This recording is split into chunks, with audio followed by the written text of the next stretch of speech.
Bonjour, je suis Cédric Dubard, intervenant en comportement canin, et aujourd'hui, je vais vous expliquer comment bien utiliser le collier étrangleur. Alors, moi et Godspeed, on va vous montrer, premièrement, qu'est-ce qu'un collier étrangleur.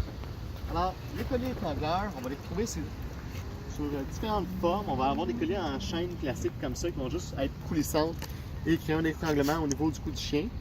On va avoir des colliers en chaîne avec une petite corde à l'intérieur pour réduire le son que va causer l'étranglement. Et on a les colliers à pic également, qui, eux, automatiquement, dès qu'il y aura une petite tension dans la laisse, va créer des points de pression très douloureux dans le cou du chien.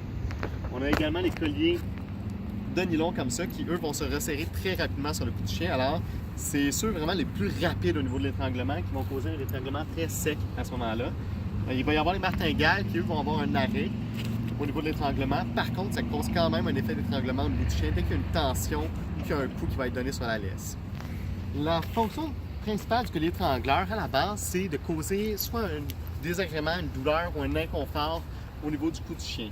Alors, c'est vraiment dans le but de soit punir le chien pour un comportement indésiré ou soit de forcer le chien à exécuter un comportement désiré.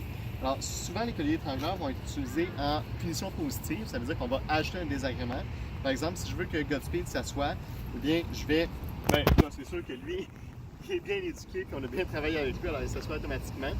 Mais si je veux utiliser un collier étrangleur, de la mauvaise façon, souvent, ça va être de le prendre ici, puis je vais tirer jusqu'à temps que Godspeed s'assoie.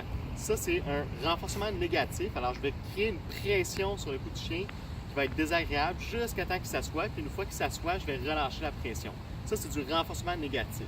Si, par exemple, une autre mauvaise façon d'utiliser le collier étrangleur, c'est lorsqu'on promène le chien il tire en avant, je donne un coup sur la laisse, qui va donner un coup sur le collier, puis qui va étrangler le chien. C'est une punition positive, c'est pour éviter que le chien tire quoi que ce soit. Le problème, c'est que ça ne va pas y apprendre le bon comportement à faire. Tout ce que ça va faire, c'est être désagréable pour lui, pour un comportement tout à fait normal qu'il est en train de produire. Alors, c'est tout à fait... C'est vraiment... Yes! Ça, le collier étrangleur est nécessairement désagréable, douloureux ou ça crée un inconfort pour le chien. C'est pour ça que c'est important de bien savoir l'utiliser. Il y a des personnes qui vont dire de placer le collier étrangleur au niveau du bas du cou du chien, d'autres au niveau du haut pour vraiment créer un étranglement très proche des oreilles. Alors la douleur va être beaucoup plus vive à ce moment-là. Ils vont garder le chien très proche avec le collier ici. Encore une fois, c'est pas une bonne façon d'utiliser le collier étrangleur. Le collier étrangleur peut également avoir des effets de conditionnement classique. Ça veut dire que si, par exemple, le chien réagit ou reçoit un étranglement, peu importe la situation, ça va créer un désagrément face à ce qui le fait réagir. Alors si, par exemple, le chien est en train de tirer parce qu'il réagit face à un autre chien, puis il se fait étrangler en plus, bien, voir l'autre chien va devenir de plus en plus désagréable. Alors ça se peut que le comportement de tirer arrête parce qu'il va se faire choquer à chaque fois, mais ça va être désagréable de croiser un autre chien, alors ça ne sera jamais agréable pour lui, tout simplement. Alors, c'est encore une fois pas une bonne façon d'utiliser le collier étrangleur. En fait, les personnes souvent qui vont utiliser le collier étrangleur ne savent vraiment pas comment l'utiliser. J'ai pratiquement jamais vu quelqu'un bien utiliser le collier étrangleur. Alors, la seule bonne façon d'utiliser le collier étrangleur, je vais vous dire, c'est tout simplement de prendre ça et d'éloigner ça le plus possible du chien. Jamais on ne devrait mettre un collier étrangleur dans le cou du chien, c'est tout simplement inutile, c'est désagréable pour le chien, ça peut être douloureux et c'est pas une bonne façon de lui apprendre les choses. Les dresseurs qui utilisent le collier étrangleur, souvent c'est tout simplement parce qu'ils sont ignorants ou incompétents, qu'ils ne sont pas capables d'utiliser d'autres méthodes que ça,